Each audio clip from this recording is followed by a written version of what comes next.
Previously, on World Wrestling Entertainment Friday Night Smackdown. What is that record? Like what? 0-3? Woo!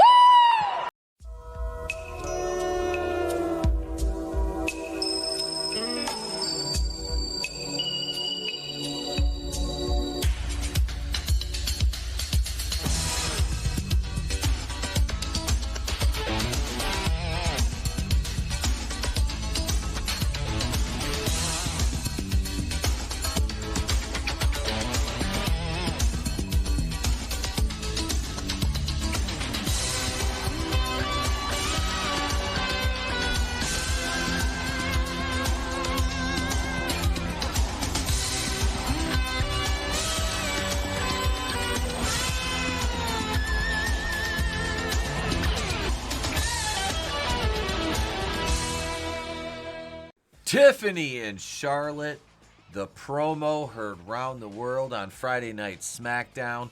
Pete from Wrestling with Horror, right here with you.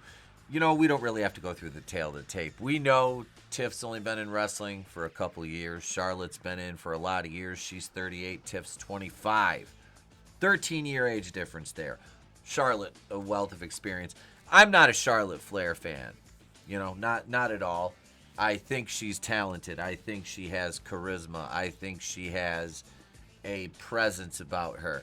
I just feel the way she was booked is the reason the crowd is soured on her and don't want anything to do with her. And especially when it comes to Tiffany, because Tiffany, although she was a heel, she was over. Tiffany was over. Tiffany is young. Tiffany is very, very athletic, very talented. She's taken to wrestling. She's a female Kurt Angle. I know a lot of you were like, that's insane. Look at how naturally she took to the sport of wrestling, how she learned the psychology of the business, okay? I'm not saying she's perfect. You know, it took Angle a while to get there too. But Tiffany has taken to it like a female Kurt Angle. She is a star already. She was a star when she was in NXT. She's a star now. Her and Charlotte have that in common. Tiffany did point out when Charlotte was 25, she was trying to play basketball and drinking beer in Daddy's basement, and she's the WWE, women's champion. So there's a stark contrast there, obviously, but nonetheless, Charlotte is accomplished. You know, she's a 14? Is it 14 women's championships or something like that? So, yeah, you can't say, she's not good. Her gimmick is what I don't like. It's not that I don't like her personally. When I talk about these, names and the people, it's not that I for the most part, most of them I don't dislike personally. But, Charlotte, it's just the gimmick and the way she's booked that makes it so insufferable and such a just slog to get through her matches because you know where they're going. This was, God, and I hate to use the C word, it was cringe. It was really cringe. And the reason it was cringe was, and I don't even want to use that word again now that I've said it like 3 times. The reason it was what it was, they were supposed to say certain things. Obviously, those things in the heat of battle were not said in lieu of the things that were scripted to be said on the promo. They decided to improvise. Now, neither of these girls are Stone Cold, The Rock, Shawn Michaels, Kevin Nash. They're not going to go out there and improvise and set the world on fire. But they did definitely create a controversy with, Tiffany, what she said, and then Charlotte's retort. Obviously, Tiff, said, You're going to be just like you are outside of the ring, alone. Damn! What is that record? Like what?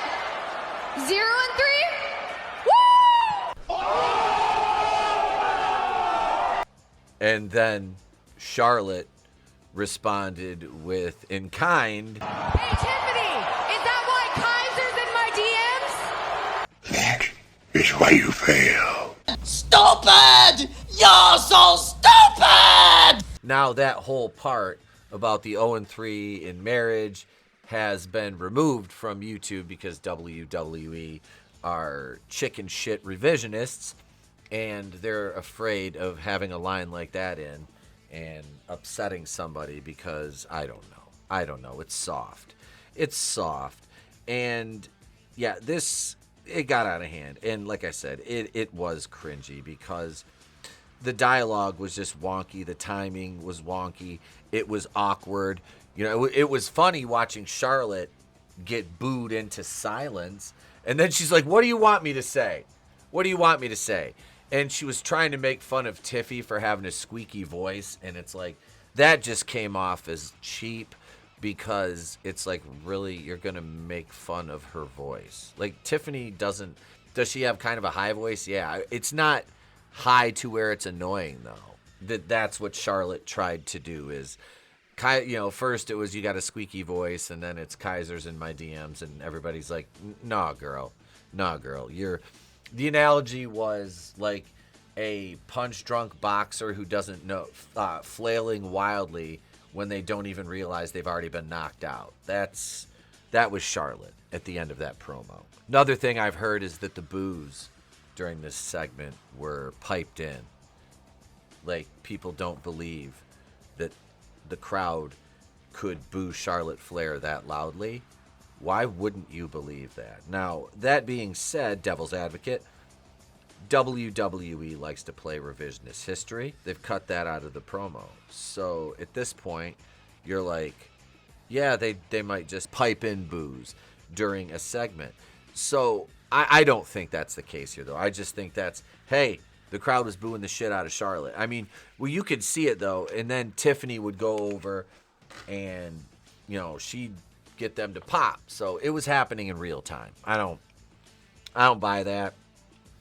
I don't buy that they were piping in boos for this. The crowd was packed, and they were not having any of Charlotte. So no, those were very real. They're real and they're spectacular. Yeah, we'll pull up Ludwig Kaiser's tweet and show it right here for you guys at home. Sincerest flowers for March Shot. Please do not flatter yourself. I love it. Like I said, a more perfect response Ludwig Kaiser could not have made. The man has won. He's won in life. He's a mid-card guy making probably amazing money. He has a smoking hot, awesome, talented girlfriend who is a far, far, far bigger superstar than him. So I would enjoy this ride while you can before she eventually upgrades, bud.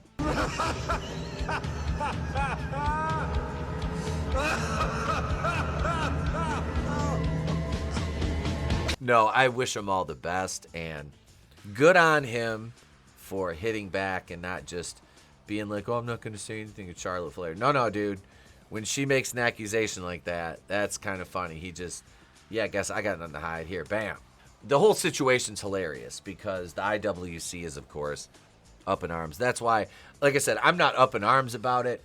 I just think it was a hilariously bad segment. Who doesn't enjoy a good train wreck, especially when it's two blondes in the wrestling ring, This was like the intro. This was like Melrose Place. We could have used one of them getting thrown in a pool and some hair pulling, and maybe Dr. Michael Mancini getting slapped once, but nobody that's not of a certain age is going to get that reference, though. Just Google Dr. Michael Mancini if you're not familiar with Melrose Place. Anyway, no, I'm looking forward to the match at WrestleMania in terms of I hope I'm wrong. I hope I'm wrong and Tiffany goes over. I hope I'm wrong and they don't really, really hurt her momentum like they've done to so many superstars through the years that, the fans are firmly behind. Everybody, the discourse around them is like, push them to the moon, and it's not just a cheap, hey, let's get this guy pushed, and they don't deserve it. No. Tiffy's worked her ass off. She's earned her spot, and she deserves the spoils of success. She really does. So good for her. And, Charlotte, And I'm not down or denigrating Charlotte. Like I said, I'm not a fan, but I respect the work. I respect her accomplishments because they are vast. And she has dedicated a lot of time out of her life to this profession, obviously, to attain this level. So, yeah, those are pretty much my thoughts on it. Like I said, I hope I'm wrong about WrestleMania. I want to see Tiffy go over and retain. And, then, like I said, go do it with a roll-up or something quick. This time it shocked Charlotte. How did this kid beat me? Give Tiffy your moment. Then Backlash. It's an all-out war. Tiffy ends up going over clean, though. And that's the end of the program with her and Charlotte. You don't need to stretch this out anymore than past Backlash. After that, now, in the meantime, start working on what's next for Tiffany. Start working on another opponent for her. So we don't have to see her tread water and do nothing for, 2 to 3 weeks while Triple H goes, I don't know, what am I supposed to do? But leave your thoughts in the comments below. Let me know what you think. Are you Team Tiffy time? Are you Team Charlotte Flair? Or are you just apathetic towards both? Either way, let me know what you thought of it if you watched it live. What do you think of WWE editing the final product on YouTube and removing parts of it? If you're watching this video here, I'm fairly certain you're not a fan of revisionist history. So let me know either way. Subscribe if today's the day I've earned it. If you want to take your support a step further, channel memberships are available. The Patreon link is also available in the description to the video. That's it, folks. I'm Pete from Wrestling with Horror. If I don't see you, have a great day, a pleasant tomorrow. I'll catch you on the next one. And remember, it's always better to burn out than fade away.